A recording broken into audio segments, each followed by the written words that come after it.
As minorias se adotam ou simplesmente desaparecem. Ai, que burro, dá 0 pra ele.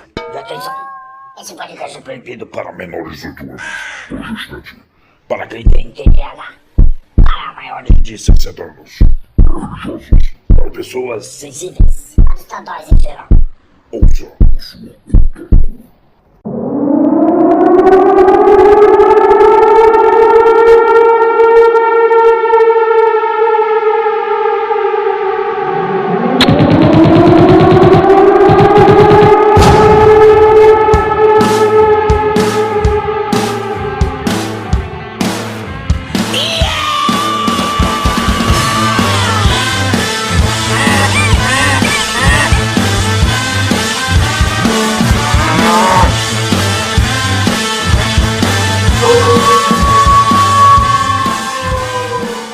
Filhos do Cabaré.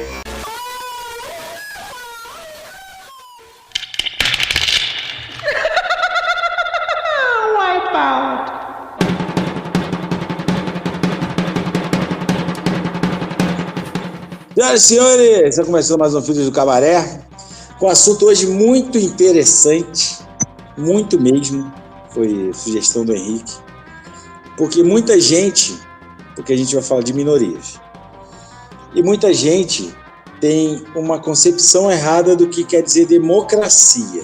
Vocês vão entender já já porque que eu estou falando disso. E então a gente vai conversar hoje sobre o direito das minorias, e espero que a cabeça de vocês e quem ouvir, que é inacreditável a quantidade de pessoas que têm um conceito errado de democracia, né? Então hoje eu espero mesmo, sinceramente, que esse episódio venha para abrir a sua cabeça, para ampliar seus horizontes e começar a pensar diferente. Não, Murilão? Exatamente, bem exposto pelo nosso amigo Brunão. Quero agradecer a participação de todos, os ouvintes de todos os continentes, esperando que em época de paz a guerra seja esquecida. Pô, me pegou mastigando, pera. Henrique, fala pra mim, R$2 ou um travesti misterioso? Ô Bruno, como eu gosto de emoção, eu quero travesti misterioso. Fala, rapaziada, aí, boa mano? Noite aí. Todo mundo que tá ouvindo aí, muito boa noite aí. Espero que todo mundo esteja bem aí. No mais, pau no cu de todo mundo aí. É isso. Aí. Democraticamente, né? Democraticamente, pau no seu cu. Hoje vamos começar diferente. Como foi a ideia sua, Henrique? Eu quero saber o seguinte. E aí depois o Murilo complementa. Como é que surgiu essa sua dúvida? Quando você questionou lá no grupo da gente, lá no WhatsApp, o que te fez pensar sobre esse tema? Bom, eu tava dando aula, né? Acho que era um sábado de manhã. Tava dando aula. E acabou minha aula, assim, o cara que eu dou aula, ele é bem progressista também, ele é até um pouquinho engajado, assim, nesses assuntos de defesa das minorias. E até ele tava comentando pra mim que ele fez um comentário, assim, e a namorada dele falou assim, mas eu achei que você era de esquerda, tal, recém-namorada dele. Pô, mas eu sou, mas tem coisa que não é questão de ser de esquerda, é questão de bom senso, né? Não tem a ver com esquerda ou direita, mas tem questão de bom senso. E a gente, conversando assim, a gente começou a conversar com um professor da academia. Ele deve ter seus 19, 20 anos ali. E o assunto começou por questão das pessoas veganas. Que o papo era assim: por que eu vou comer menos carne se não vai mudar o consumo de carne? Tipo, eu curto comer carne, poderia ficar sem comer carne. Mas pra que eu vou ficar sem comer carne se não vai mudar nada? Tipo, esses caras que são veganos, porque os caras falam que come menos pra ajudar o mundo, mas tipo assim, o que vai mudar uma pessoa ficar sem comer carne? Continua sendo produzido muita carne, não sei o que e tal. E aí ele começou a explicar pro cara, assim, né? Ele começou a argumentar com o cara. Falou assim, você já parou pra pensar nas pessoas que são homossexuais, né? Mas elas ainda têm muita dificuldade e tal, né? É muita dificuldade para se abrir em questão a isso, né? As pessoas julgam muito, as pessoas, né, agridem, seja verbalmente, seja fisicamente, até matam, né? Julgam muito as pessoas homossexuais. Hoje em dia é um negócio muito mais aberto, né? Muito mais abrangente. Hoje em dia é muito mais... As pessoas abriram muito mais a cabeça para isso, inclusive a igreja, né? Inclusive a igreja, que era um dos maiores pesadelos, né, dos homossexuais, principalmente, né? E aí o cara fala assim, mas é diferente e tal. Aí o meu aluno, ele fala assim, mas você acha que era tão diferente assim em 1930, 1920? Você acha que era fácil ser homossexual? Hoje em dia não é fácil. Ele falou assim, hoje em dia não é fácil. Mas em 1920, 1930 era muito mais difícil, cara. Era muito mais difícil porque o que era uma minoria, o que hoje é uma minoria, em 1920, onde as pessoas realmente eram agredidas, onde as pessoas realmente eram mortas por pouca coisa, né? 1920, que a gente fala, é um passado muito recente, né? Faz 100 anos, faz menos de 100 anos, né? Essa época. E as pessoas morriam por pouca coisa, né? Então, as pessoas não tinham essa capacidade de se abrir, de ser quem elas sempre foram, de terem liberdade para ter sua personalidade e tal. E aí o cara falou assim, mas assim, aí o cara vai se perdendo, você sabe, o cara foi se perdendo ali, o menino um pouco mais novo ali foi se perdendo e tal. Eu não gosto muito assim, porque acaba virando meio que uma discussão, mas eu sabia que meu aluno tava falando tranquilo, mas acaba meio que virando uma discussão ali, você fica, os caras vai começar a falar alto aí e tal, eu já tava querendo me encaminhar pra fora, mas aí eu comecei, me deu um estalo assim, eu falei, puta, não são só os homossexuais, não são só os veganos, não são só as pessoas que querem deixar de comer carne, não são só os negros. Toda minoria passou por um momento que tinha mais dificuldade de existir, né? Todas elas tinham dificuldade de existir. Em algum ponto, a batalha por espaço, a batalha por lugar de fala, a batalha por ser respeitado, né? Em algum ponto da história começou, né? E a gente acaba esquecendo dessas coisas. A gente acaba esquecendo e só vê o que a gente tem hoje, né? Hoje em dia é fácil ser LGBTQIA+. Tem um monte de gente que apoia, não sei o quê, tem propaganda, tem defesa, tem lei, não sei o quê. Não, cara. Hoje em dia ainda não é difícil, porque é minoria, né? Eles continuam sendo minoria.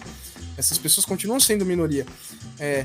Negros, por mais que a gente fale que não são, a gente saiba que não é uma minoria em questão de números na população brasileira, a gente ainda tem muito preconceito com o negro por causa dessa questão de todo o pensamento errado, né? Por toda a questão também dos escravos e tal, que foi uma coisa, se a gente pegar na história, cara, foi uma coisa recente, foi uma coisa que aconteceu ontem. Se a gente parar pra pensar, cara, 1800 foi ontem, em toda a questão histórica da humanidade, né? Então é difícil, né? É difícil. Pra hoje, ser minoria é difícil. Independente da minoria que você seja, né? Qual minoria que você se encaixa? Eu me encaixo nos deficientes mentais. E foi você que falou e não eu. Então, talvez autista. Talvez não, né? Você é comprovadamente autista. Bem, eu fiz a provocação no início porque há muito tempo a gente gravou um episódio quando o Demente tinha um outro formato, né? Nós éramos 5 ainda. 5.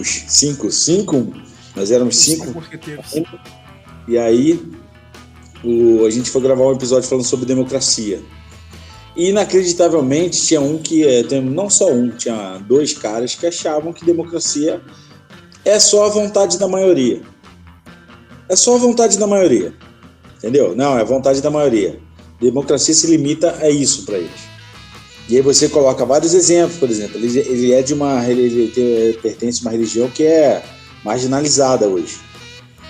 Aí colocando exemplo, vamos supor que o próximo prefeito que entra aqui proíba que tenha esse... Obviamente é um exercício de imaginação, você ignora preceitos constitucionais e tudo mais. Mas aí você chega e fala assim, vamos supor que ele proíba isso, o que você vai fazer? Ele, eu vou ter que ir para um outro lugar que vai fazer. Eu falei, não, cara. O mais bonito da democracia, essa questão de ter da maioria, isso é só 2 aspectos da democracia. Isso é como você vai escolher representantes, essas coisas todas. Mas vamos pegar, por exemplo, o mais legal da democracia é o respeito ao direito das minorias. E todas elas. Acho que você já elencou e muitas outras.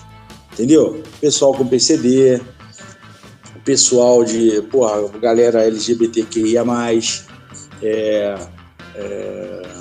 sei lá, das mulheres que, você falou dos negros. Cara, a história da humanidade, você tem cerca de, 5.000 gerações. 5.000, 6.000 gerações. Nas últimas 5, 6 gerações só, que as mulheres passaram a ter direitos iguais ao dos homens. Entendeu? Obviamente, está falando da civilização ocidental, da nossa sociedade ocidental. Tem outras culturas que eles não veem assim, homens e mulheres estão no mesmo patamar, não tem essa questão que nós temos, mas a gente vê o mundo do ponto de vista que a gente tem. Só que eu acho que o mais bonito da democracia é isso, é o respeito do direito da minoria. Até pouco tempo atrás a gente tinha um saco de bosta na presidência da República, que ele tinha uma frase que ficou famosa. Ele falou assim, as minorias, como é que era a frase, cara? As minorias têm que se dobrar às maiorias. Se dobram, elas acabam. Entendeu? Isso não é democracia. Democracia é o contrário, é você entender que, por exemplo, você tem uma maioria católica, só que aí você tem uma parte que é da Umbanda, uma parte que é do Candomblé, uma parte que é evangélica, uma parte que é budista, e todos têm direitos. Entendeu? Muitas vezes você pode não concordar com os direitos, mas você pode lutar pela essa pessoa ter o direito de brigar por aquilo. Entendeu? Muita gente critica, por exemplo, a comunidade LGBTQIA+, que você pertence, Henrique, que você mencionou. Eles querem ter mais direitos que os outros. Não, eles só querem ter direitos. Não quer ter mais direitos que ninguém. Entendeu? Lógico, tem muitas pautas que eu acho uma grande bosta. Linguagem neutra eu acho uma merda. Entendeu? Com todo respeito. Entendeu? Mas eu vou, se vocês quiserem brigar por isso mesmo, eu vou apoiar vocês falando, vai atrás. Entendeu? Vai atrás. É democrático vocês se unirem e ir atrás de que seja aceita a linguagem neutra. É normal isso. Isso é democrático. Entendeu? É o mesmo esquema das pessoas que brigam pela liberdade de expressão, né? De poder falar o que quer. Né? As pessoas brigam tanto por isso, mas não vê que as minorias querem isso também, né? De certa forma, é isso também. Mas esse lance aí é uma puta numa falácia das liberdades de expressão. Aí é uma pauta só para encher o saco. Na verdade, eles não querem liberdade de expressão, eles querem liberdade para poder falar mal dos outros. Porque todos esses que defendem liberdade de expressão, se você fala alguma coisa deles, eles te processam. Então eles não defendem liberdade de expressão, eles querem ter liberdade de ficar ofendendo os outros. Entendeu? De ofender os outros, de atacar os outros. Para depois, se você os ataca, pode ver todos eles. Todos esses imbecis que defendem essa porra, que ficam, não que defendem isso, que tem esse discurso, se você fala alguma coisa deles, eles vão lá e te processam. Eles vão de processo, entendeu? Eles vão lá e processam qualquer um que falar. Você vê que volta e meia você fala assim, fulano de tal ganhou ação contra ciclano por causa do que ele falou. Mas peraí, a liberdade de expressão que você defende tanto. Entendeu? E a liberdade de expressão que eles defendem, assim, entre aspas, é a liberdade de ofender. Tenta ofender um deles. Pra tu ver. É igual uma mulher conservadora. Esse processo tá na semana seguinte. Trate uma mulher conservadora como essa direita biruta que existe aqui pensa de uma mulher. Pra tu ver se tu vai despertar feminista nela. Na hora. Vai pular feminista nela lá. Entendeu? Então, cara, a democracia é uma coisa muito mais ampla. E a gente vai falar de minorias aqui, que é uma coisa muito importante. Entendeu? Porque um grande estadista, ele entende isso. Se um grande estadista que é eleito presidente da República, ele vai entender que ele é presidente de todo mundo, não de quem votou nele. Esse foi um grande problema que a gente passou, talvez esteja passando ainda também, mas de uma forma mais branda. Mas os direitos das minorias é o que tem de mais fundamental na democracia. Falei muita merda, Murilo? Deixa eu acabar de comer. Não, pelo contrário, eu acho que a gente poderia terminar o programa aqui agora já. Valeu, galera. Boa noite. Tá começando agora. O Murilo nem falou ainda. Foi muito bem exposto pelo Brunão, pelo Henrique. É exatamente isso, né? É que, assim, é importante a gente tentar conceitualizar a minoria. Porque todas as sociedades, elas têm minorias. E é claro que uma das características dos países democráticos é o respeito a essas minorias. Mais que o respeito, é a proteção a essa minoria, ou a essas minorias. Até porque nos regimes democráticos, a gente entende que a totalidade da população é formado pelas minorias. E as minorias, elas apresentam uma importância muito grande dentro de uma sociedade, porque ela faz com que a sociedade possa ser uma sociedade heterogênea. E as sociedades heterogêneas são sociedades que tendem a se desenvolver mais, né? Tendem a ter uma diversidade de pensamento, uma diversidade cultural, uma diversidade de produção acadêmica, produção artística muito grande, né? Então, a proteção às minorias, seja minoria étnica, seja minoria religiosa, seja minoria de gênero, ela é muito importante, né? Então, conceitualizar minoria, ela é também algo importante. Então, por exemplo, o que eu vou falar parece ser contraditório, mas o Brasil tem duas grandes minorias. Os negros, que hoje representam metade ou até mais da metade da população, e as mulheres. Apesar de elas serem em números maioria, mas elas são o que a gente denomina de minoria sociológica. Por quê? Porque são grupos que, apesar de ser volumosos, serem grandes em termos de quantidade, elas apresentam um poder, somente poder político e econômico, relativamente pequeno quando comparado com outros grupos. Então, essas chamadas minorias sociológicas, elas têm uma importância muito grande. Por quê? Porque a luta pelo reconhecimento e pela igualdade perante a sociedade, ela impulsiona uma melhoria na sociedade. Ela impulsiona para que a sociedade ela possa ser o quê?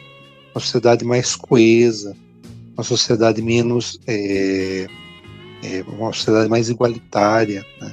Uma sociedade com as diferenças sociais não tão grandes. As minorias, elas também são importantes porque várias minorias, elas conseguem criar pensamentos, atitudes, que em determinado momento elas vão poder se tornar pensamento e atitude das maiorias. Então as minorias, elas podem ter um poder de propagar ideias. Essas ideias, elas podem contaminar uma sociedade, fazendo com que essa sociedade ela se repense, né? Então isso é uma outra grande importância das minorias. Vale ressaltar que os países, de forma geral, mesmo países muito pequenos, eles apresentam minorias étnicas e religiosas, às vezes muito grandes. Isso é muito mais comum em países mais extensos, países mais grandes, mas países pequenos apresentam isso também. Se você pegar, por exemplo, o Japão, que não é um país tão extenso, eles apresentam muitas minorias étnicas, muitos grupos étnicos que formam aquilo que hoje a gente chama de Japão. Você pega países como o Brasil, como a Rússia, como os Estados Unidos, apresentam minorias étnicas muito grandes. Então o Brasil é formado aí por mais de uma centena de etnias diferentes, né? E quando você olha de forma bastante... quando você aproxima a sua lupa da sociedade, você vai ver que as pessoas elas apresentam características que as distinguem das outras, né? Então, os grupos muitas vezes parecem ser grandes, mas quando você trabalha em cima desses grupos, você vai perceber que muitas vezes esses grupos são formados por pequenos grupos que formam um grupo maior, né? Então, assim, no fundo, toda a sociedade ela é bastante fragmentada e ela também é formada por muitos grupos, na verdade, uma quantidade muito grande de minorias, né? Então, você proteger a minoria, no fundo, é você proteger o todo. Veja como esse é um pensamento bastante profundo. Proteger a minoria é, no fundo, proteger a totalidade da sociedade. Bateu uma salva de palma aqui pro profissional. Isso é o que se espera de sociedades bastante desenvolvidas, né? Sociedades que repensaram ou repensam constantemente a importância dos seus habitantes, dos seus cidadãos na transformação do seu país, né?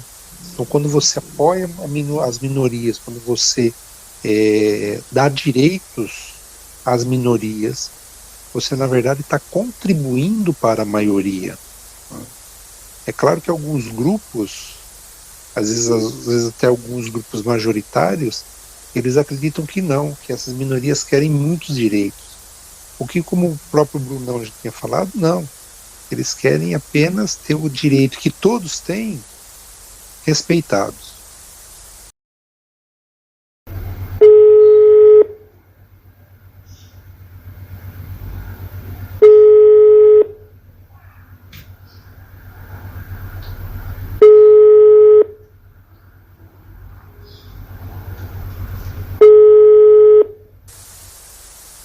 É uma coisa, Maurício, você usou uma expressão, mas eu sei que não foi isso que você quis dizer, mas é bom deixar claro. Você falou de dar direitos. As pessoas não ganham direitos, elas conquistam direitos, né? Elas conquistam, sem dúvida. É uma forma coloquial de falar, mas às vezes pode ser mal interpretada, né? E entra naquilo, ninguém dá nada para ninguém, entendeu? Agora, tem uma minoria, que outrora minoria, que está se tornando maioria, que também mostra o lado... tanto é que ela é tão maléfica, ela não pensa em democracia, mas ela nasceu e cresceu e se reproduz, e a gente estamos torcendo para que morra, que ela nasceu em virtude da democracia, que são os evangélicos. Porque se você parar para pensar, até hoje eu coloquei um vídeo lá no Cabaré, que, por exemplo, a questão, festa junina, irmão. A problematização que eles fazem com isso, sabe, é só uma festa, sabe, é uma criança, sabe. Agora aí você vê o seguinte, eles outrora pediam tanto respeito, e até me acham, por exemplo, que tem gente que se ouvir e fala, você é desrespeitoso com o evangelho, mas vocês vão entender o porquê, né? Obviamente não todo, né? Generalizar é uma grande idiotice, mas grande parte faz isso. Eles que outrora se vitimizavam, ou então justamente falavam, eu sofro preconceito por ser evangélico, hoje eles são aquela velha história, né, do oprimido que se torna opressor. Eles são os símbolos disso, entendeu? Eles não têm nenhuma tolerância com outra religião. A tolerância que eles pediam com a religião deles, eles não têm hoje, entendeu? Eles não têm, e quanto mais eles aumentarem, vai ficar muito pior as coisas. Porque não só a questão intolerância religiosa que acontece muito com os evangélicos, não todos, mas também a famigerada pauta de costumes, entendeu? Que, por exemplo, vamos supor que isso ocorra, vai acontecer daqui a alguns anos, vamos supor que os evangélicos cheguem, 80% da população. Essas minorias, LGBT, qualquer outra coisa que hoje desagrade o pessoal de uma religião diferente, eles vão sofrer muito na mão desses caras. Muito. entendeu? Porque eles são totalmente opressores, eles não aceitam outras coisas. Eles podem ver. Vou dar um exemplo aqui do quanto que eles têm essa questão de querer impor as coisas deles. Você passa na frente de uma missa, você vai ouvir um burburinho, certo? Você passa na frente de um culto. Às vezes tem 1/4 das pessoas que tem numa missa. É um esporro inacreditável de alto. Isso é uma forma de querer se impor, de querer fazer com que o outro ouça o que você está falando. Entendeu? Agora, para do lado de uma igreja, de uma casa de um evangélico, fica ouvindo Slay alto. Ele vai pedir para você tirar, porque está incomodando ele. Mas o culto dele, ele acha que ele está te fazendo bem. É aquela história. Ele pensa por você. Isso é uma coisa muito perigosa. E isso pode ser a maior virtude da democracia, pode ser o seu maior defeito, que é a liberdade de todos poderem ter o direito de pleitear o que melhor lhes aprouver, para ficar bonito. Então, a gente pode estar presenciando uma fase de início do fim da nossa democracia, que eu acho que ela não é tão forte assim, que ela já mostrou diversas vezes que ela caiu muito facilmente, entendeu? Ela esteve muito perto de cair em 2 anos, no início do ano passado. Entendeu? Muita gente menospreza aquilo, fala. Aí você vê, para você ter ideia, só para tentando não fugir muito do assunto, como tem uma imposição disso. Qual que é a defesa que as pessoas falam de quem estava lá? Não queria golpe de Estado com a Bíblia na mão. Olha para você ver. Olha o poder que tem essa colocação. Você está entendendo? As pessoas que estavam lá. Porque você pode parar e pensar, porra, aquilo eram prédios só, físicos. Cimento, tijolo e alguns adornos. Mas aquilo tem um simbolismo. Aquilo ali é o símbolo da nossa democracia. É o Congresso, com o Senado e a Câmara, é o Judiciário, é o Executivo. Aquilo tem um simbolismo. E a galera com a Bíblia na mão não quis, não aceita aquilo. Tá entendendo onde eu tô querendo chegar? Não! 2 horas depois.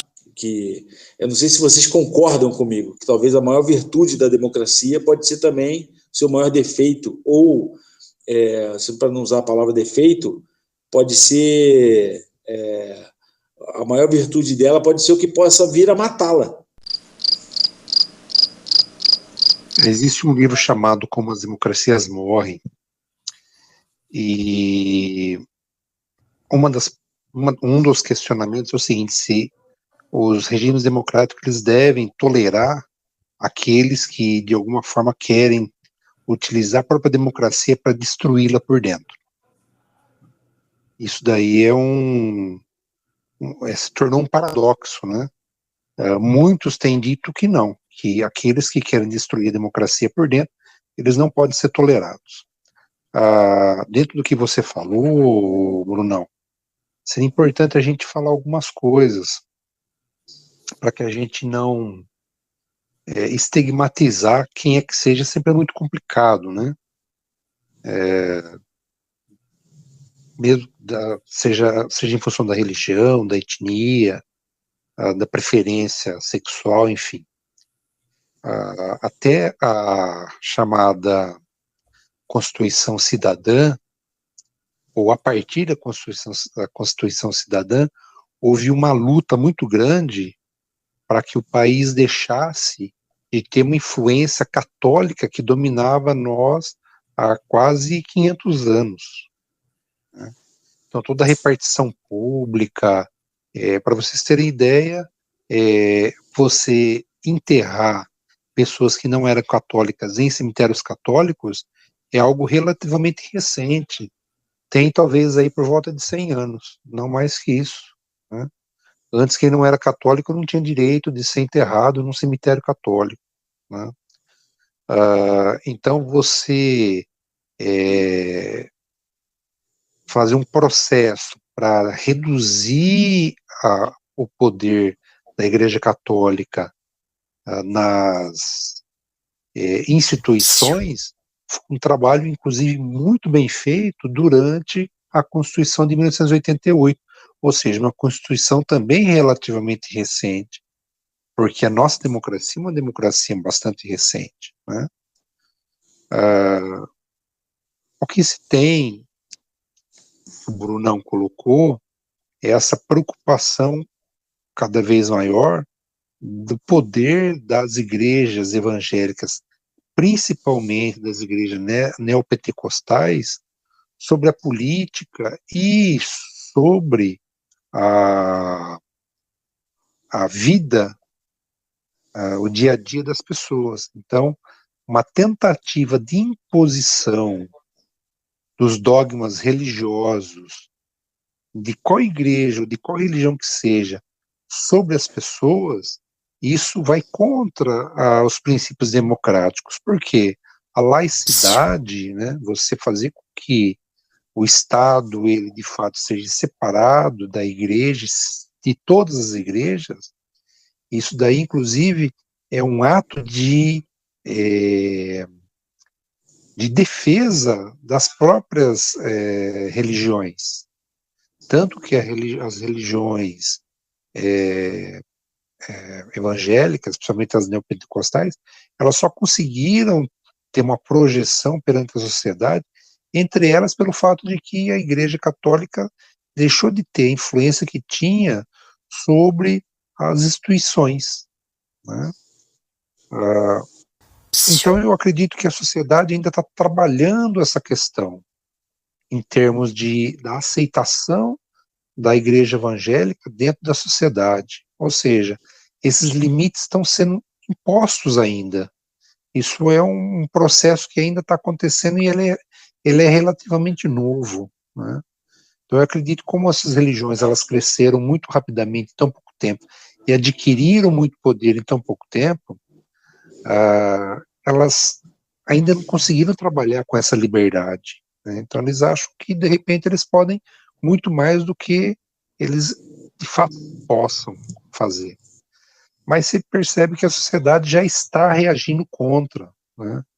Essa imposição dessa PL do chamado estrupador,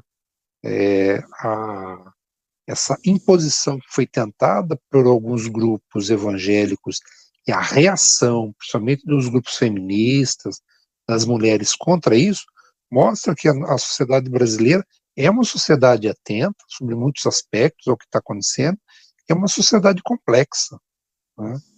Haja vista que é um fenômeno que já foi, inclusive, verificado, que o grupo que mais cresce hoje não é mais da igreja evangélica.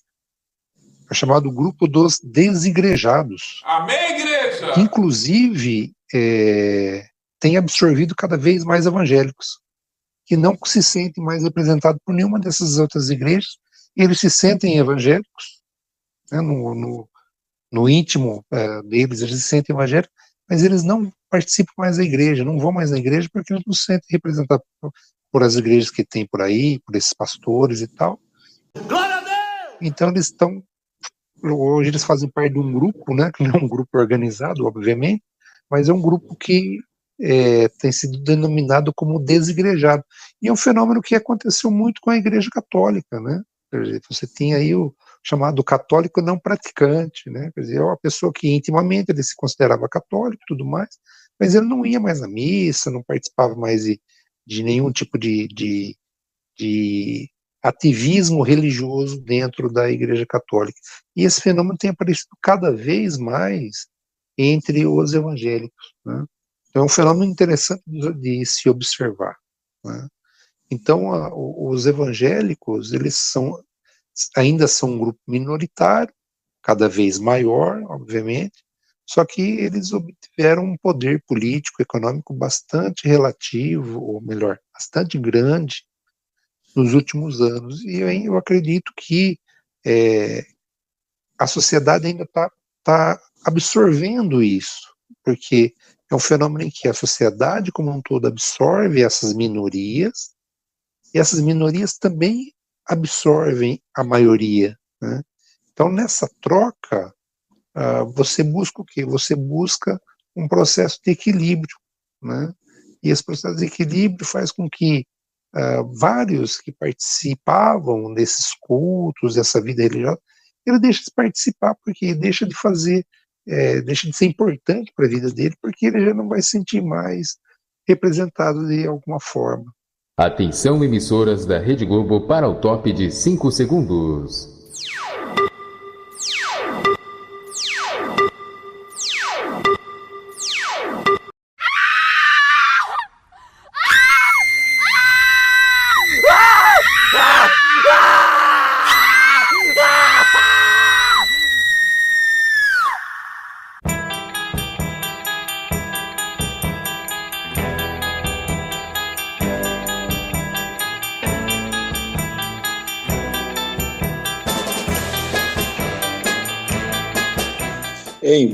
Não tem muito tempo a gente gravou um episódio falando sobre a questão da mentira, porque é mais fácil acreditar numa mentira. E aí, cara, tem uma coisa em relação aos evangélicos, que eu não vou nem falar a questão dos deuses das pessoas, de Deus, Jesus, essas coisas. Não vou entrar nesse mérito, mas porque quem ouve aqui já sabe o que eu penso disso. Mas eu digo do questão do crer deles, com tudo assim, cara, você pode, eu me lembro aquela vez que vazou, para explicar, vou ilustrar para poder explicar melhor, aquela gravação que fizeram do Edir Macedo falando como tinha que enganar os fiéis, e porra, eu já vi gente falando que aquilo foi montagem, entendeu?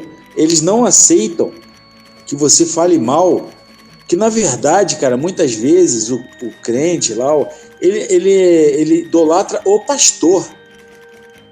Ele idolatra aquele pastor, a pessoa do pastor. Por isso que você vê grandes nomes aí, o R.R. Soares, aquele do chapelão lá que eu esqueci o nome, eu não sei o nome, mas em Americana tem um também, ali na Silos, perto de onde eu trabalho. Valdemiro, Santiago, Malafaia, o Edir Macedo. Meu irmão, o Malafaia fala assim, né? Meu irmão. E aí você vê que mano, você pode esfregar na cara deles as falcaturas desses caras. Fala assim, mano, por exemplo, aquele Valadão, a gente até falou sobre ele no Dementes que saiu domingo, sobre o pastor ostentação. Mano, o que o cara falou, ao poder desses caras, o cara, ele falou contra educação, irmão. Contra as pessoas irem para um curso superior, cara. Ele falou, vai vender picolé na garagem. Lógico que ali tem um interesse do seguinte, se as pessoas forem para a universidade, geralmente na universidade você tem um boom, que você abre sua cabeça.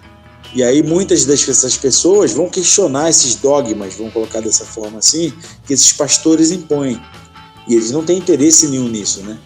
Ninguém quer que seu rebanho questione as suas ordens, né? E, obviamente, quanto mais de conhecimento você adquire, mais questionar. Até porque o conhecimento vem das questões, né? Não das respostas. Então, quanto mais você tem o hábito de questionar, obviamente, você vai questionar aquilo.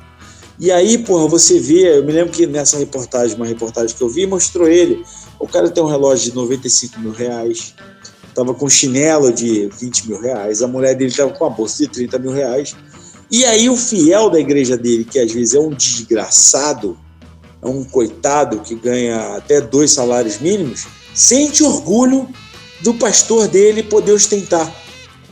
E mal sabe ele que o cara não trabalha, não faz nada. Ele só vai ali e fala meia dúzia de coisas. O que os caras querem ouvir. Fala só o que Exatamente, os caras querem ouvir. Ele vai ali, ele te manipula. E como é que você vai chegar pro cara e falar assim, meu irmão, o cara te manipula. Você não precisa vir aqui. Se você ler a Bíblia, você, vai ter seu entendimento dela. Você não precisa mas de um eu cara venho porque faz bem, você. pô. Eu venho porque faz bem. Eu venho porque faz bem. Ele fala o que tá certo. Ele fala as coisas boas da vida. Mas aí que pega, velho, é que o cara... É que não coloquei, o cara é mais... Ele é fã daquele pastor. É igual, mal comparando, torcida organizada. Os membros, eles preferem a torcida do que o próprio clube. Entendeu? A coisa trocou, os caras são torcedores da torcida. Entendeu? Os caras vão pro estádio com a camisa da torcida, não com a camisa do time. Entendeu? Então, isso é uma coisa que eu acho isso muito perigoso. Isso é muito puxando para o assunto que a gente está falando de minorias e que acaba entrando em democracia. Isso é uma coisa muito perigosa para a nossa democracia. Porque você acaba... E isso ali porque vazou. Imagina quantos e quantos pastores não tem por aí que tem esse discurso contra estudo. Entendeu? Imagina quantas pessoas não morreram de Covid, direto ou indiretamente, porque alguém ficou ouvindo um pastor falando que a vacina era coisa do demônio. Entendeu? Que era coisa de comunista. Entendeu? E tudo, até esse conceito que se tem banal de comunista hoje aí vem muito disso aí, entendeu? Repito, nasceu lá atrás com a propaganda anticomunista lá da CIA, mas ela foi tomando forma, se transformando hoje. As pessoas falam com você como se você fosse um estuprador, é quase o mesmo patamar. Nossa, aquele cara é comunista. Eu sou sim. Entendeu?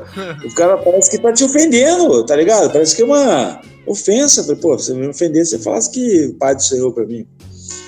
Entendeu? Então, eu acho, cara, que nós estamos com tempos muito sombrios à frente. Você falou do pastor ostentação. Eu tava vendo uma vez um vídeo desse dos caras colocando os vídeos dos pastores indo ostentar, né? De ostentar de verdade, né? E um dos vídeos é muito legal, que a pastora tava comprando um carro, assim, de 300 e tantos mil reais. E ela fala assim, eu orei bastante pra isso, não sei o que, tal. Se vocês acreditarem um dia vocês vão conseguir também. Mas o que é? Exato. Você orou mais do que o seu fiel? É por isso que você conseguiu? Você orou mais? Quer dizer que seu fiel tem que orar mais? Ele tem que ir mais na sua missa? Cara, é o mesmo mecanismo, você para pensar, igual essa, que agora acho que sumiu um pouco, mas aquela galera trader que ficava ostentando, só que na verdade ostentava falsamente para poder vender curso e ganhar dinheiro fazendo curso de te ensinar a ser rico. Você acha que alguém que tem uma forma de ganhar dinheiro vai chegar assim? Não, vamos dividir, você também vai poder ganhar. Porra, isso é todo... A empresa não divulga seus lucros, não divulga como faz seus lucros. E outra, isso é uma coisa totalmente anti o que eles estão vendendo. Porque se chegar assim, vamos dividir riqueza, isso aí não é papo de capitalista, tá ligado? Isso não é papo. Se você tem um meio de ganhar dinheiro, você vai querer ganhar mais. Você não vai querer que um estranho ganhe. Entendeu? Então é mais ou menos isso, cara. E aí, é que nem você falou, o pastor ou mais. Eles fazem exatamente isso para mostrar para o seguinte: aí, se a pessoa não consegue, pessoa humilde, ela não consegue ter as coisas porque ela não tem fé suficiente. Isso é uma coisa que me incomoda muito, porque ela cometeu o pecado. Não é que cometeu o pecado. É porque o discurso religioso é muito fácil, né? Então. Porque ou é vontade de Deus ou é porque você não tem fé suficiente. Entendeu? Porque eu consegui aqui comprar isso aqui, não foi porque eu fiquei te enganando, falando meia dúzia de palavras. Foi porque eu tenho mais fé que você, como você bem colocou. E você não tem fé suficiente. Mas não é assim que funciona. E a pessoa acredita nisso. Então eu acho que isso tudo que a gente está falando aqui, para não parecer que estou vendo um podcast religioso, antirreligioso, né? Eu acho que é um grande mazela que tem na democracia. A própria democracia em si. Né? Muita gente fala... É comum você ouvir falar que democracia demais não é bom. Por conta disso. Algum momento da vida você já ouviu falar assim, democracia demais não é bom. Entendeu? Então muito por conta disso, porque ela precisa se proteger dela mesma. Eu gostaria de contribuir dizendo o seguinte, que a gente não pode perder, quando fala-se de religião, das minorias, das maiorias, a gente pode perder o foco da Igreja Católica. Quantos séculos essa religião ela dominou o Ocidente, o quanto ela enriqueceu, o quanto ela perseguiu, né? Enfim, a influência dela no mundo, né? É uma influência que nós sentimos até os dias de hoje. Isso é um ponto que a gente não pode perder. Quando você vídeo calendário, né, Murilo? Vídeo calendário, né? Calendário. A gente está falando de 2024, mas 2024 que da humanidade não. Conta desde o símbolo cristão, entendeu? O calendário juliano, né? Enfim, mas enfim. E a Igreja Católica que tanto condena os muçulmanos, né? Hoje em dia. A Igreja Católica, na verdade, ela por muito tempo condenou, inclusive, os chamados hereges que eles consideravam que estavam dentro da sua própria igreja, né? Uhum. Quando você tem a Martim Lutero, ele começa a sua contra-reforma dentro da igreja. Se você olhar sob certo aspecto, ela tem um pé nas questões da liberdade e da democracia. Por quê? Porque, entre outras coisas, ele vai colocar que o fiel, aquele que estuda a Bíblia, que ele também tem o poder de interpretá-la, né? Ele também tem o poder de ter essa religação com esse ser divino, com Deus. Ele não precisa necessariamente de um padre para fazer isso daí. Então, sob certo aspecto, é uma libertação, né, do jugo católico, a reforma protestante. É claro que a reforma protestante ela ocorreu e a partir dela você vai ter um monte de segmentos, né? Ela vai se fracionar, ela vai se segmentar, né? E aí você vai ter diversos tipos diferentes de denominações. Hoje, especificamente, os chamados neopentecostais, eles adquiriram o quê? Adquiriram um poder bastante grande. Só quando a gente olha com uma lupa, a gente vai perceber que os próprios neopentecostais, eles não são homogêneos, eles também são heterogêneos. Nessa PL do Estrupador foi feito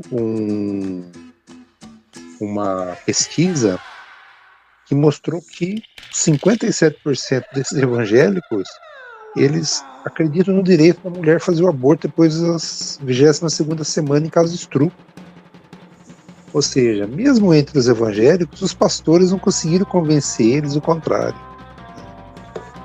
Isso daí é interessante porque mostra que as pessoas elas pensam, né? Eu não consigo ver assim tudo como um catastrofismo. Por quê? Porque o povo, quando ele para pensar, ele é inteligente, né?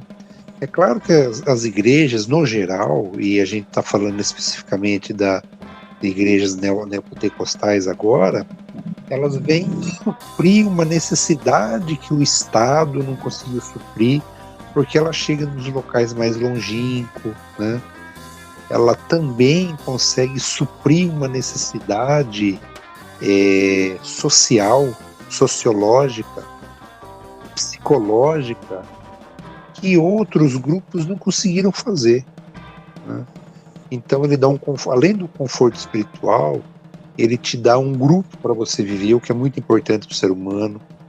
Ele gera uma socialização extremamente importante para o ser humano, esse sentimento de pertencimento. Isso é muito importante para a gente, né? E essas igrejas, elas conseguem fazer isso. É claro que como tudo,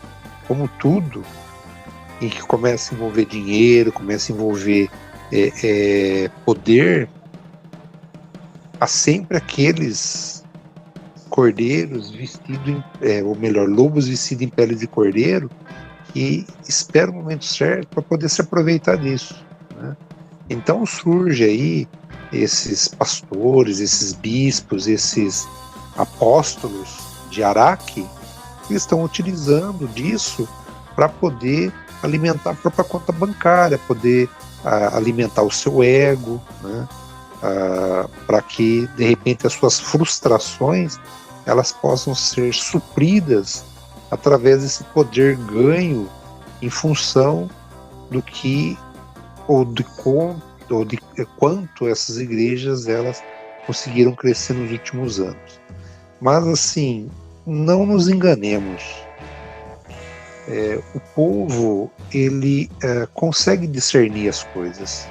Ele tem essa capacidade, mesmo quando ele está muito iludibriado por falsos profetas, por pastores de Araque, né, por apóstolos que nunca conheceram Jesus Cristo e assim por diante, eles conseguem ainda fazer uma diferenciação do que é uma coisa ou outra. É claro que os fanáticos sempre vão existir, os fanáticos sempre estiveram aí, desde que o mundo é mundo, né? Mas sempre também vai existir aquelas pessoas que vão preservar um mínimo de coerência. Você usou uma palavra que foi chave. Ainda. Você ainda até enfatizou. Ainda. Para saber até quando vai durar esse ainda. Murilo, uma coisa que você falou sobre a reforma protestante, que você falou de terem a liberdade de se libertar da Igreja Católica, mas na hora quando você falou assim, salvo engano, foi nesse momento que apareceu a figura do pastor. Não foi só trocar de mãos, né, a coisa? Eu não tenho uma resposta assim pronta para te dar sobre isso aí. Eu acho que inicialmente não. Inicialmente esses pequenos grupos eles tinham uma, como que eu posso dizer, uma identidade muito particular e um propósito muito genuíno. Talvez à medida que eles foram crescendo e que o poder foi aumentando, como o poder ele corrompe, né, a alma humana, com o tempo, talvez esses pastores se transformaram novamente em novos papas. Mas eu acredito que em algum momento esses grupos eles tinham um propósito genuíno. E existe alguns ainda que existe esse propósito genuíno. Vocês devem ter ouvido falar dos Quakers. Tem, inclusive até a veia Quaker, né? Eles são evangélicos. E eles levam a coisa tão na raiz dessa ideia genuína que eles tecem o próprio tecido, eles constroem a própria casa, eles não utilizam energia elétrica, eles plantam a própria comida, eles abandonam inclusive qualquer atividade de violência. Eles são totalmente contra a violência, né? Eles são povos muito pacifistas e eles vivem numa comunidade assim, muito fechada. É interessante que em determinada época o membro, tanto homem quanto mulher, eles podem se desligar da comunidade e viver uma vida nas cidades, né? Vivendo a vida nas cidades, eles podem aproveitar dessa vida do jeito que eles quiserem, no uso de droga, do sexo, do que seja, né? E de tudo isso aí eles têm o direito e são convidados a retornar novamente e viver aquela vida idílica, simples, né? E os dados dizem o seguinte: 80% volta novamente a viver, mostrando que certamente esse sentimento, essa ideia genuína, ela ainda existe, né? Mas é claro que o poder, né, ele corrompe, né, tudo, né, inclusive vontades, ideias e princípios genuínos. Na verdade, o poder corrompe até o bom coração, né? Vamos falar assim. Pois é, principalmente, né? É legal que você falou dos cockers aí. Isso às vezes é usado uma expressão bem pejorativa nos Estados Unidos, né? Quando chama alguém assim, chama de forma pejorativa. E aí que você falou esse lance aí, me veio duas coisas na cabeça. Os Amish, né? Que também é uma comunidade também mais restrita, tal, isolada. E aqueles cultos doidos lá, que o cara tem 300 esposas, entendeu? Na hora mesmo, as coisas na cabeça. É os harém. O cara tem um puta harém lá. Isso aí deve ser os Mormons. Quem tem 300 esposas são os Mormons. Os Amish e os Quakers, eles têm um princípio muito parecido, né? Inclusive a própria roupa tal é muito parecida, né? O chapéu. Enfim. E esses 300 esposas aí, se eu não me engano, são os testemunhos de Jeová. Não, os testemunhas não, os Mormons. Às vezes os malucos ficam andando por aí, fica de gravatinha, camisa branca. São os elders. Eles são os elders, eles andam em dupla, porque, segundo o que eles acreditam, quando Jesus ele mandou os apóstolos saírem para o mundo para pregar a boa nova do evangelho, eles saíram em duplas. Então, eles saem em dupla, que são os chamados elders. Elders tem o significado de mensageiro, se me falha a memória. Sabe uma coisa? Pode falar, Não, faz sentido, porque eu tinha um colega no ensino médio, quando ele se formou, ele era um ano na minha frente, e aí quando ele se formou, ele começou a participar dessas coisas de igreja, assim, andar assim, de camisa branca, assim, gravatinha e tal, e toda vez ele postava alguma coisa assim, alguém ia lá e comentava: Ô Elder fulano, agora entendi o que é, faz sentido. A gente tá falando de minoria aqui, teve uma coisa que foi interessante, que foi mencionada pelo Murilo, que é em relação a negros e pardos, né? Que é assim que a terminologia que ofere isso, e mulheres serem tratadas como minorias, né? E não são. Salvo engano, a população brasileira tem 56% de mulheres e 52% de negros e pardos. Ou é o contrário, essa percentual? Eu sei que passa de 50%. E mesmo assim, a nossa visão é de minorias, né? É doido isso, né? Por isso que eles são denominados minorias sociológicas, né? Em função do poder político e econômico que eles não têm. É muito doido isso. Se você olhar ainda assim, você fala, mano, não é, cara. A gente tem uma imagem de um Brasil branco, e não é isso, cara. Entendeu? Não é isso, cara. Eu acho curioso, assim, quando se trata de minoria, não é minoria. Eu falei isso no começo, eu acho que eu li isso faz uns anos já, na verdade, que o Brasil é predominantemente negro e pardo. Sim, não chega a ser predominantemente, porque é uma diferença pequena. Mas a maioria, né? Para igualar aí, são... A grande maioria no Brasil, qualquer, é a mulher negra. Negro ou pardo. Exato. Se a gente falar em maiorias, ela é a grande maioria. É a mulher negra ou parda. E a que menos engraçado tem. E é engraçado que a gente falando de mais desprezado. A gente falando de minorias, a gente logo, isso ficou bastante presente aqui, muitas das nossas falas, fica muito preso a preconceito, né? É doido isso, né?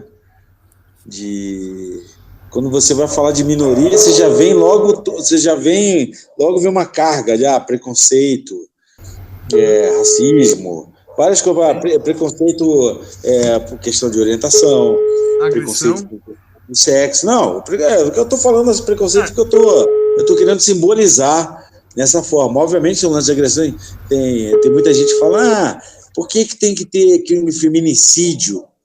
É ridículo isso. Não é ridículo, irmão, porque às vezes a mulher apanha só porque o fato dela ser mulher, entendeu? Que é mais fraca fisicamente, e o homem quer se impor, aquele homem que é bundão no trabalho, na rua, Aí pau chega em casa e quer ser. Não, eu tenho pau pequeno, eu não sou assim.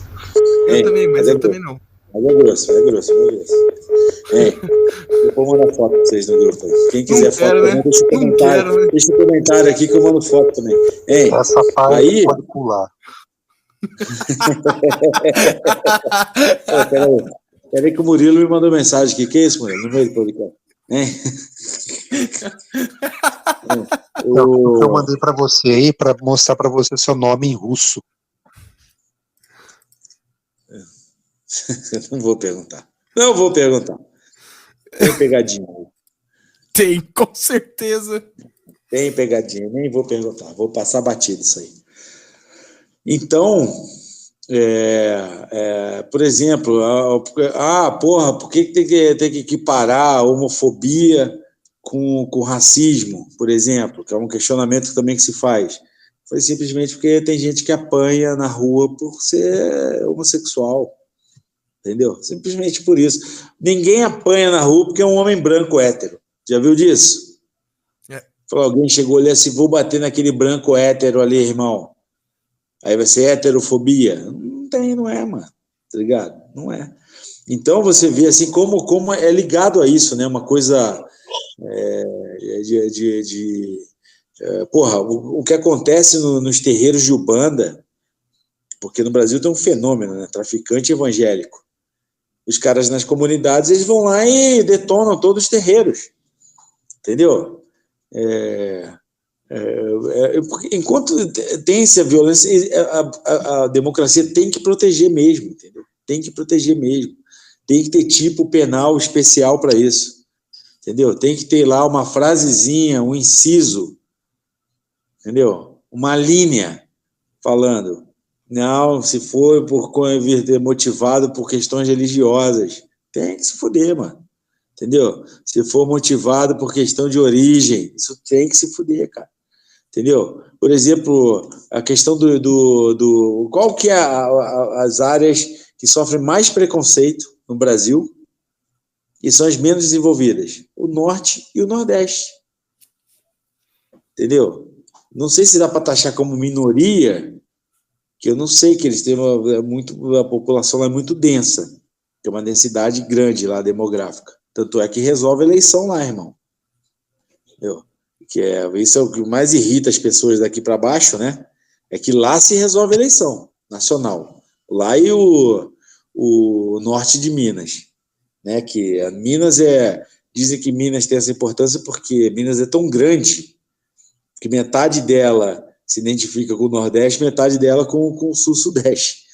Então, o cara ganha em Minas, pode ver, ganha em Minas, ele é eleito. Ganhou em Minas e no Nordeste, o cara é eleito, pode escrever. Até hoje, não aconteceu do cara ganhar nesses lugares e não ser eleito. Entendeu? Se ele ganhou no Nordeste, ele perdeu em Minas. Aí não foi eleito. Agora, quando ganha em Minas e ganha no Nordeste, é eleito. Você colocou um negócio aí, Bruno, que é importante a gente salientar, que é o seguinte: você fazer parte de uma maioria, não necessariamente você tem poder. Haja visto que você tem a minoria da Faria Lima e veja o poder que ele exerce no país, né? Exatamente. Tirar presidente, colocar presidente, tirar ministro, colocar ministro, determinar os juros e assim por diante. E você às vezes tem uma maioria e essa maioria às vezes não tem um poder econômico e político tão grande para poder fazer a mesma coisa que determinadas minorias conseguem fazer.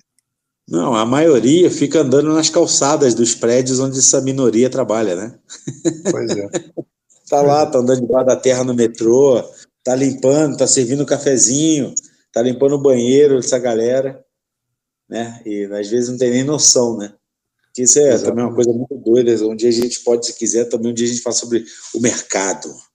Esse ente quase religioso, todo-poderoso que manda manda na política, manda em tudo. O mercado. No mundo, né? Então, de certa forma. Mercado é uma coisa só especulativa, foda-se. É o mercado que manda. Entendeu? Mercado. Murilão, tem carochinha hoje? Sim, temos uma carochinha. Não é longa, mas temos uma carochinha.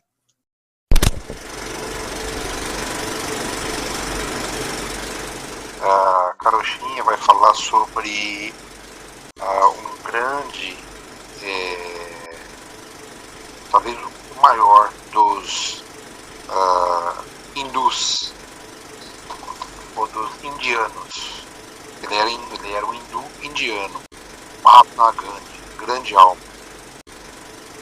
Ele, para quem não conhece, foi um dos artífices da libertação da Índia do jugo inglês. E durante essa libertação em que a Índia deixou o jugo inglês, houve muitas revoltas dentro da Índia. E ele sonhava com uma Índia em que as maiorias e as minorias pudessem conviver juntas, né? E entre essas minorias estavam lá os muçulmanos. Então a maioria hindu e outras minorias, principalmente a minoria muçulmana. Contudo, nessa revolta, nessa revolução da independência, da guerra da independência, houve uma perseguição muito grande aos muçulmanos. Os muçulmanos fugiram para o que hoje é o Paquistão. Eles fundaram um país para eles, os muçulmanos, que é o Paquistão. E durante todas essas revoltas, houve um caso que ficou bastante emblemático, em que um hindu chega para conversar com Mahatma e confessa para ele ter matado um menino de 15 anos durante essas revoltas. E aquilo lá assim machucava ele profundamente, ele ter feito isso. E ele perguntou para Mahatma Gandhi o que ele podia fazer para poder se arrepender e suprir esse mal que ele tinha feito. Ele disse o seguinte, que ele deveria adotar um menino muçulmano da mesma idade, que fosse órfão, criar como um filho e respeitar a religião dele, sem querer convertê-lo ao hinduísmo. Que dessa forma, segundo as leis da religião hindu, ele iria equilibrar novamente as forças espirituais do universo. Pô, curioso aí que você fala do Gandhi. Eu sou muito fã do Gandhi, advogado, diga-se de passagem. Começou a advogar na África do Sul. Por exemplo, essa questão que você falou da divisão, que, salvo engano, a Índia se dividiu em 3, né? A própria Índia, Paquistão e Bangladesh. Bangladesh, eu confesso que eu não sei qual que é a religião predominante lá. Mas isso foi algo que trouxe muita tristeza ao Gandhi, né? E o Gandhi conseguiu uma independência de um grande império sem uma luta armada, né? Através de muito jejum, levou de 50 anos, entendeu? Por isso que eu volto e meio faço uma piada. Falei, mano, grande mundo, nem todo mundo tem a paciência do Gandhi, esperar 50 anos para ter mudanças, né? E dentro desses conflitos todos, assim, ele sempre jejuou muito, né? E aí tem muita gente que eu já vi, pessoas, eu não estou nem falando dentro daquela imbecilidade que é guia politicamente incorreto de alguma coisa, porque aquilo depois se mostrou que são coisas ali ideológicas até, né? Uma coisa ali que se distorce para atender uma narrativa. Somente o guia politicamente incorreto da América Latina. Mas tem muita gente que acha que o Gandhi era um grande manipulador, né? Que ele tinha, apesar dessa diferença que tinha na Índia entre os hindus e os muçulmanos, obviamente o Gandhi era hindu, mas os muçulmanos respeitavam muito o Gandhi, né? Então o Gandhi sempre resolvia esses conflitos assim, jejuando, ficava dias sem jejuar. Então muita gente fala que ele era um grande manipulador, que ele fazia isso para manter o controle, né? Obviamente é um ponto de vista também que é bem plausível também, né? Que o Gandhi também era um ser humano que acabou sendo empoderado, né? ele tinha certos hábitos que eram interessantes, assim, por exemplo, recebia visitas na casa dele. Era o Gandhi que limpava a latrina das pessoas, né? Uma coisa bem humilde, tanto é que quando ele faleceu, tem uma foto, assim, quando eu li o livro dele, assim, os bens que o Gandhi deixou quando morreu. Tem o óculos, chinelo, a toalha que ele usava e mais 2 ou 3 objetos, assim, que não tinha mais nada, né? E eu até brinco, assim, que eu falo que acho que na história real da humanidade, o Gandhi é o que chega mais perto dessa figura de Jesus Cristo que as pessoas falam aí, entendeu? O Gandhi é o que chega mais perto disso aí, mano, entendeu? Ele não era judeu como Jesus, apesar de ter sido batizado depois na história. Mas o Gandhi é muito legal. Tem um filme, recomendo. Tem um livro, A Vida de Gandhi, que é escrito pelo Louis Fischer, salvo engano. É o mesmo cara aqui, Louis Fischer, não Louis Fischer, que também escreveu A Vida do Lenin, que é meu livro preferido. Tem o cara que escreveu A Vida do Gandhi, e tem um filme que é com o Ben Kingsley, filme dos anos 80, tem quase 2 dias de filme, brincadeira, tem quase 4 horas, mas é muito bom, o Gandhi, muito bom esse filme, recomendo. Não ficou um filme datado, porque não tem efeitos especiais nem nada, é um filme de biografia que é muito legal, obviamente tem que ter suas adaptações de narrativa para contar num filme, né? Mas, sem dar spoiler, mas é uma coisa da vida. O Gandhi foi morto por um hindu, né? Porque não aceitava toda essa passividade dele em relação às coisas, né? Era um radical hindu, na verdade, né? Eu li a última biografia dele, que eu não me recordo quem que é o escritor, mas a última, mais recente, eu li. Eu tinha lido uma anterior, assim, 30 anos atrás. Vi o filme também, que falou esse filme dos anos 80, que é um filme muito bom também, né? E eu concordo com você, talvez essa figura do Jesus, se a gente olhar ele no século XX, talvez a personagem histórica que mais próximo chegue disso seria ele. Tanto que perguntam para ele se ele era um seguidor de Jesus Cristo. Ele falou: sim, eu sou um seguidor de Jesus Cristo, mas não do cristianismo.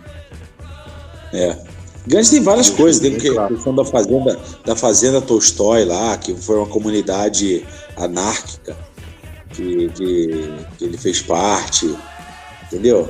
Tem várias coisas legais. Até própria aquele lava-pés de Jesus Cristo, isso não é uma coisa, não existe na liturgia judaica, né? Dizem que isso aí é uma influência hindu, porque entre os hindus existe uma grande festividade religiosa chamada Kumbh Mela. E nessa festividade religiosa, os grandes mestres, eles lavam os pés dos seus discípulos. Isso é uma tradição hindu. Tanto que existe um livro chamado Jesus Viveu na Índia, em que diz que parte da vida dele, que não é descrita no Novo Testamento, nos Evangelhos, é porque ele esteve na Índia, né? E lá ele se envolveu, aprendeu, né, a espiritualidade com os grandes gurus e assim por diante, até porque a religião hindu, ela é uma religião muito antiga, ela é uma religião de mais de 10 mil anos, né? Se o judaísmo ele é antigo, o hinduísmo ele é muito mais antigo, hein? E acabou influenciando, né? Segundo alguns estudiosos, sim. Então, acabou. Tem um outro também, Zaraísmo, não sei o que lá, que também influenciou o cristianismo. Acho que é Zaratustra. Ele viveu ali onde é aquela religião Zaratustra, o zaratruísmo, que é a região ali onde era a Pérsia, né? Inclusive é uma religião que, entre outras coisas, eles também acreditavam no chamado messianismo, né? E haja vista que o próprio judaísmo ele vai absorver parte dessa influência do zaratruísmo quando os judeus estavam dispersos na Pérsia, a antiga Pérsia, né? Então ele fala de um homem que vai vir de uma uma mãe virgem, e ele vai pregar a boa nova, ele vai ser morto, vai ressuscitar. Então isso inclusive é mais antigo que o próprio judaísmo. É zoroastrismo. É zoroástrico, cara. É considerada a religião mais antiga do mundo. É lá do Isso tem Irã. registro, né? Isso tem registro, de certa forma formal também. Né? Porque aquilo, Henrique, quando as pessoas começaram a cultuar o sol, a lua, aquilo já virou religião, né? Entendeu? O que eu ia falar, eu acho que as religiões nórdicas, gregas, egípcias são mais antigas, né? Não. Não? Mano, a coisa Grécia e Roma são coisas relativamente recentes na história da humanidade, cara. Tem coisa mais antiga. Não, eu digo, essas religiões que se fundamentaram ali não são das mais antigas? Posso estar enganado. Não, tem coisa mais antiga. O hinduísmo é muito antigo. O como que é? Zoroastrismo, né? Não, zoroastrismo. Zoroastrismo. É um trava-língua isso. Porcaria. Mas a religião do Zoroastro, ele é mais antigo. Né? Então você tem religiões bem mais antigas. Ô Henrique, o mundo existe muito antes de Grécia e de Roma. Sim. Muito antes. Muito antes. Gente, Vambora, um abraço a rapaziada. todos. Eu preciso partir. Vamos lá. Valeu, gente. Valeu. Um abraço. Boa semana para todos. R$2 ou um travesti misterioso? Porra. Valeu.